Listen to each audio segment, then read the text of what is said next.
every time she gets a chance. My daughter-in-law, Jasmine, treats me like a poor old woman living off a pension.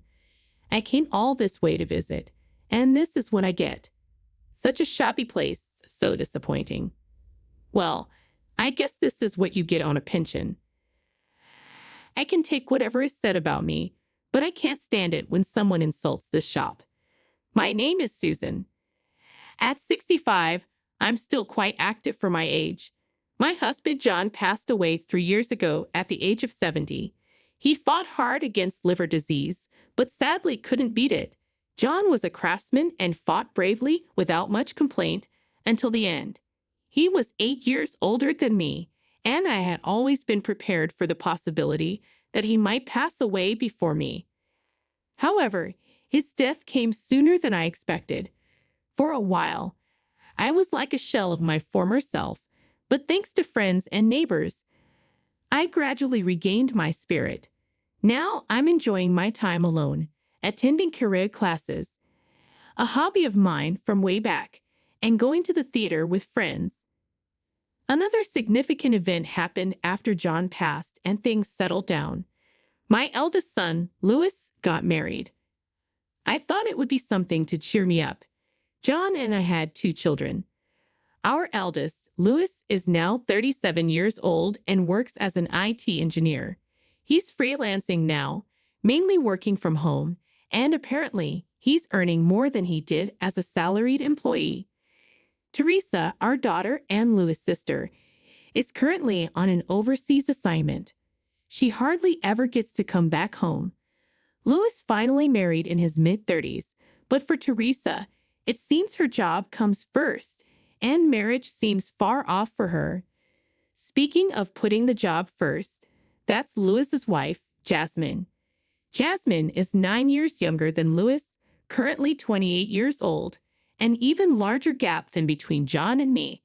I first met Jasmine 2 years ago when Louis said, "I've decided to marry this person," and brought Jasmine to our house.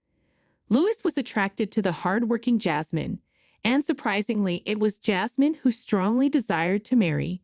She was a slender beauty in a well-tailored suit from a high-end brand, the epitome of a career woman, just like those seen in TV dramas. She exuded an aura of competence, and her views expressed during our family meetings were quite modern. We want to be a couple who respect each other's independence and freedom. Just because I'm a woman doesn't mean I'll give up on advancing my career. I'll work hard. I think we probably won't have children, she said. According to Jasmine, raising children is a hindrance to career advancement. She wants to earn her own money and enjoy freedom without being tied down by family life even after marriage. However, I was somewhat taken aback by what Jasmine said next. Living on a pension really seems like living in poverty, doesn't it? Money is really important. I have to work hard and earn. Living in poverty? I don't know what kind of lavish lifestyle the career woman Jasmine dreams of, but it's none of her business. I'm quite satisfied with my current life, which suits my means. Even the usually calm Louis had to gently chide her, "Hey, Jasmine, don't say things like that." It was a worrying first encounter with Jasmine. The first Christmas after Louis and Jasmine got married, they came to visit my house.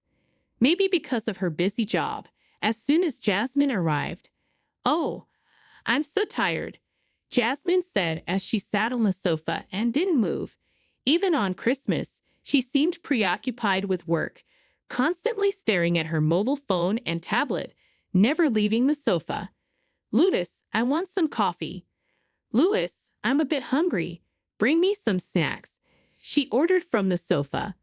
Louis dutifully brought her coffee and snacks. It's good that she's dedicated to her work, but as a mother, it pains me to see my son so casually used by Jasmine. Moreover, during their stay, Jasmine never once helped in the kitchen. It was always Louis who helped with meal preparations and washing up.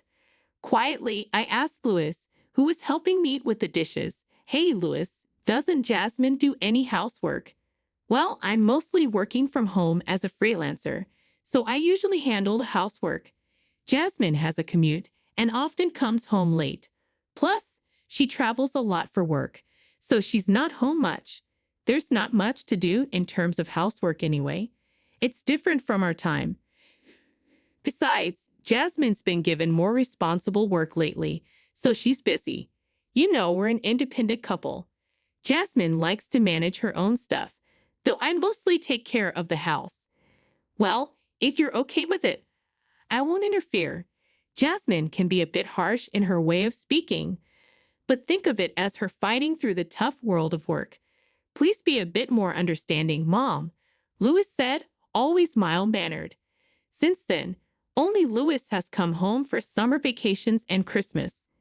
Jasmine's too busy with work to come. He always says Jasmine has a lot of business trips and often works on weekends. Recently, she's hardly ever at home.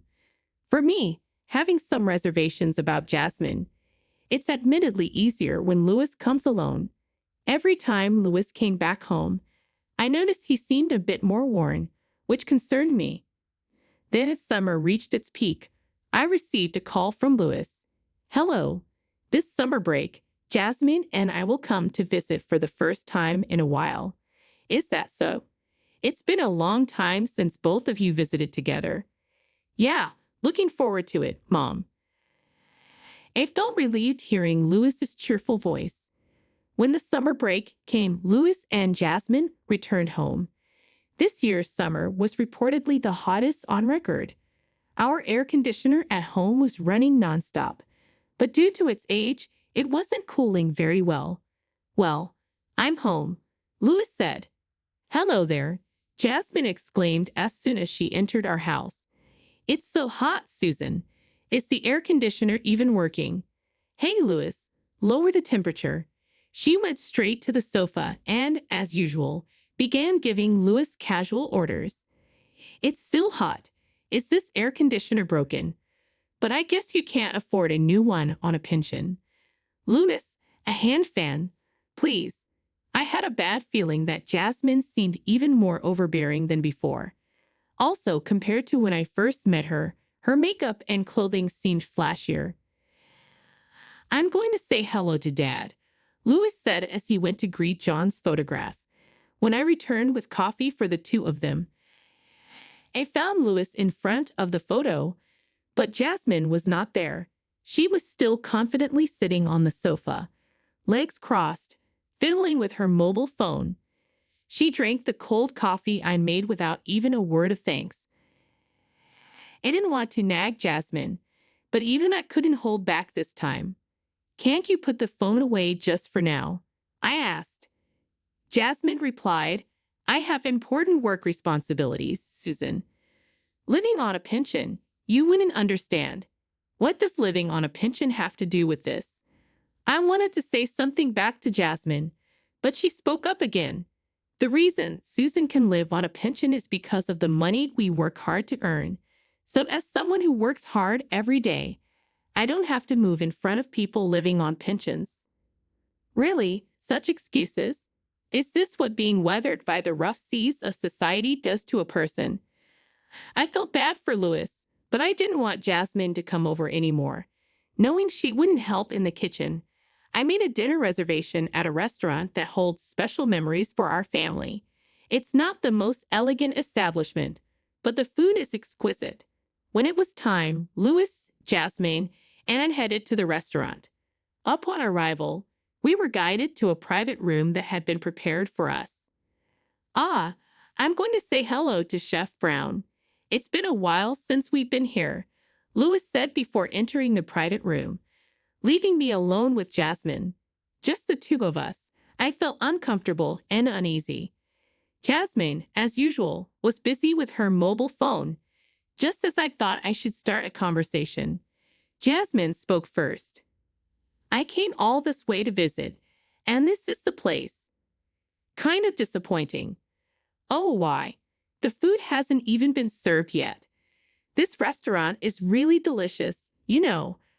I tried to explain our family's connection to the restaurant, but Jasmine interrupted me. I work in the city, you know, and the places I usually go to for private dining or entertaining guests are those trendy ones featured in magazines. I doubt there are any stylish places like that in the countryside. This place is so impoverished. Well, I guess that's what you get when you're living on a pension, Susan. Jasmine, how can you say such things? Please don't speak ill of this restaurant. I replied. I didn't mind her belittling me for living on a pension, but Jasmine was now insulting our family's cherished restaurant. Various thoughts I had been holding back swirled in my heart. Today, I had had enough. It was time to stand up to Jasmine. As my anger reached its peak, I took a deep breath, ready to respond. When we get home, Jasmine, a voice interrupted. It wasn't mine. It was Louis. After greeting Chef Brown, Louis had returned and stood at the entrance of the private room. His eyes had a coldness as his parent had never seen before. I will absolutely not tolerate anyone speaking ill of this restaurant. His eyes said, Jasmine, this restaurant you see was started by my dad and mom. Jasmine must have never seen Louis so angry before. She couldn't continue her usual haughty behavior. My father was a chef. He and my mom started this restaurant together and put their hearts into it. It's a precious place for us, filled with cherished memories. And you call it impoverished. Indeed, this restaurant was started by John and me, just as Louis said. John was a skilled chef, and his cooking attracted locals who kept the restaurant always full. It wasn't a place with constant lines, but people from afar would come having heard about it. When the restaurant became busier, Chef Brown, now in charge of the kitchen, was John's right-hand man. Well, I didn't know that. You don't need to be so angry, Louis, Jasmine retorted, her face strained. Whether you knew it or not, there are things that are okay to say and things that are not. Louis's anger hadn't subsided yet. Today's Louis was different from usual. As I watched a bewildered Jasmine, I remembered the days when Louis was still in elementary school. He used to stop by the restaurant after school and often helped us out. He washed dishes with his small hands and cut vegetables next to John. Even after marrying Jasmine, it was always Louis who helped me out. This was my chance. I decided to fight back. Jasmine, you know I'm still the owner of this restaurant. I had planned to hand it over entirely to Chef Brown after John passed away, but Chef Brown, who was greatly indebted to John, insisted on looking after the restaurant until I turned 70. I still help out at the restaurant sometimes, and it provides enough income for me to live on my own. So I've arranged to start receiving my pension at 70. You keep belittling me for living on a pension, but guess what? I'm not even on a pension yet. Sorry to disappoint. Maybe I should add one more thing, Jasmine. Don't know what kind of lavish lifestyle you dream of with all your hard work, but I'm perfectly content with my life as it is, suited to my means. Thought you were living on a pension, Jasmine said, her tone uncertain. As you can see, I'll start receiving my pension when I turn 70. I still have money left by John that I haven't touched. I have no reason to be belittled by someone like you. Yes. I'm sorry, Jasmine stammered, looking down, diminished. Perhaps she hadn't expected such a retort from the always gentle Louis and me. Maybe John lent us his strength from beyond. Mom's right, Louis murmured softly. I looked at Louis, who was rummaging through his bag. He took out a bundle of envelopes and postcards and placed them in front of Jasmine. What is this? Jasmine asked as she took the bundle and checked its contents. Her face turned pale. No matter how hard you work outside, if you shop without restraint, you can't keep up with the payments, right? Wait, what? I didn't know these had arrived. I don't know anything about this, Jasmine protested. You're never home because of overtime and business trips. No time to check the mailbox. Louis replied, What's this all about? I asked, eyeing the bundle of mail Jasmine was holding. To my surprise, It was a stack of dunning letters from credit card companies. And another thing, Lewis continued, half of these reminders are for purchases at men's stores. I've never known you to shop there, and I doubt you're wearing men's clothing. What's going on? No, that's not it. Jasmine protested. Lewis, don't say such awful things. I can explain. I decided not to hold back any longer. Jasmine, explain this. I demanded firmly. It was for a present. I bought it for someone I owe a lot to at work. I was in a hurry, so I used my card. Jasmine stammered, her face reddening and her makeup starting to melt. For someone you owe a lot to, Louis repeated, pulling out another, larger envelope from his bag and thrusting it at Jasmine. What now? Jasmine hesitantly opened the envelope, her face turning pale.